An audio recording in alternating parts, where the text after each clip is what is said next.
Lily's father runs a speakeasy. He also pimps her out to his important customers. He started doing this when she was 14. And oh man, is this my kind of movie.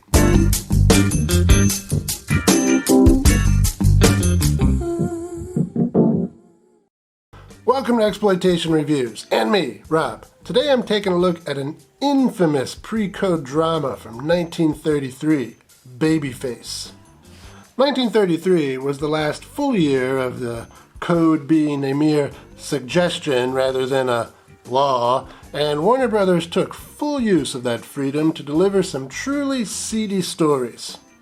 They might have overplayed their hand, though.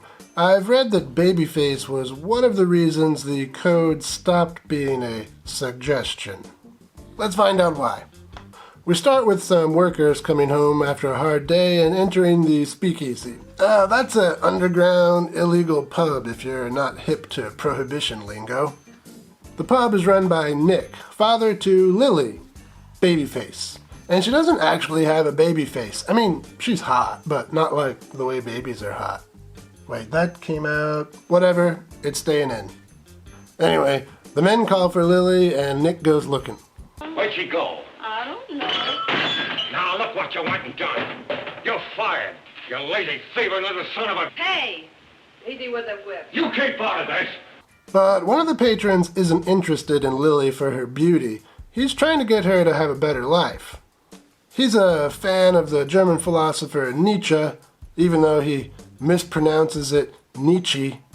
And he's been encouraging Lily to take Nietzsche to heart, take control of her life, don't be a slave, but instead be, a master, a person who's in control and self-actualizes. And yeah, he actually has a pretty good grasp on Nietzschean thought, so way to go, movie.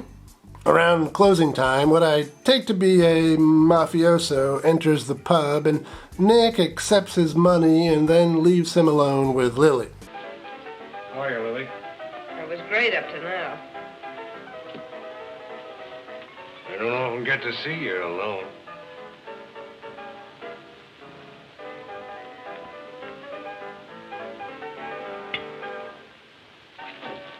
Oh, excuse me. My hand shakes so when I'm around you. I like her. Well, that didn't go to plan, so the mafioso tells Nick that his pub is no longer under protection. Nick runs in, Lily is packing, and we get this scene, which was cut from the original theatrical release. And I'm getting out, too. Don't let him tramp you. Yeah, I'm a tramp, and who's to blame? My father.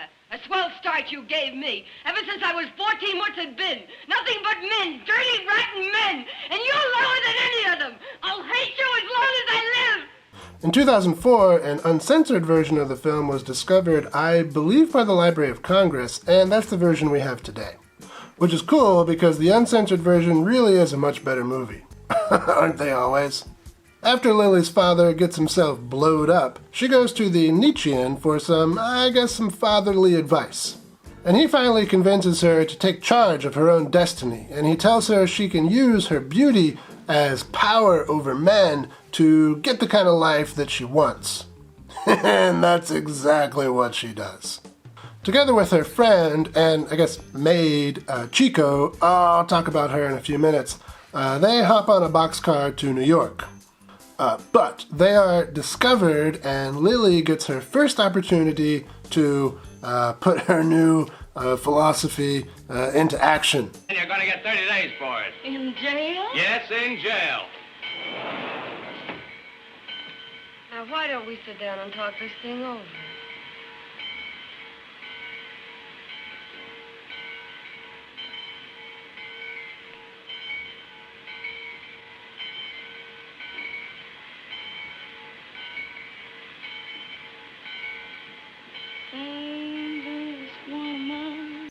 And yeah, no surprise, it works. Once in New York, she gets a job at a bank and wastes no time sleeping her way to the top. Look at that, will you? Sickening the way those two carry on. You'd never think he had a wife and 3 kids. And hey, check it out, that's John Wayne. Oh, hello, Jimmy. One day she gets caught in a compromising situation, but she knows exactly how to play it to get even further ahead. We've no place here for a girl of your sort. You're through tonight. Why, Mr. Stevens, it wasn't my fault. He followed me in there. What could I do? He's my boss, and I have to earn my living. She is smart. But her lifestyle does kind of catch up to her, and the bank, in order to avoid a scandal, sends her off to Paris. But she, still with her friend Chico, does well in Paris, much to the surprise of the bank's CEO. Well, Je vous rencontrerai ça plus tard, mademoiselle. Pardon, monsieur. Pardon, mademoiselle. Oui. I didn't expect to find you here. I know you didn't. And, well, that's about all you're going to get out of me as far as plot goes. Let's talk some highlights. Barbara Stanwyck is amazing as Lily. She has this cool, easy, intelligent confidence that really shines through. She's a lot of fun to watch on screen. I also found her relationship with Chico to be interesting. Chico's played by Teresa Harris, and, okay, it's still a maid role. I mean, this is 1933, remember? But she's too thin and beautiful to come off as a mammy character, so that's good. And when she and Lily move up in the world, she becomes downright glamorous. And that's, for 1933 especially, really cool. And Lily speaks to her more or less as an equal. Again, for 1933, well, okay, I don't want to say this is progressive, but for 1933, it's pretty progressive. But the film's not perfect. Like a rail worker discovering a hot hobo, it does have some shortcomings. Well, as far as the acting goes, Barbara Stanwyck is amazing, Teresa Harris is really good too, and the men, they're pretty solid. George Brent, Donald Cook, no complaints. But some of the line delivery by the minor characters is, it leaves a lot to be desired. Would you honor me with a dance? And take Harry with you. forward to it. Oh, Come along, you lonesome little man. Good night. Good night. Good night. But they're minor characters. They poorly deliver one or two lines and you can forget about them. It doesn't detract too much from the overall picture. And that's about it. Overall, this movie's pretty great. Lily Powers, again, take note of that name, is a fantastic character. And I highly recommend checking this one out. On my ed scale, I say rent it. But if you, like me, are a fan of pre-code films, this one is essential and you have to buy it. Overall, this is a fast-paced, interesting drama that ends up being quite a bit seedier than you might expect, and it just flies through its 71-minute runtime. Highly recommended. You haul your freight out of here. What's the matter? You getting particular? Maybe I am. Did you ever take a good look at yourself?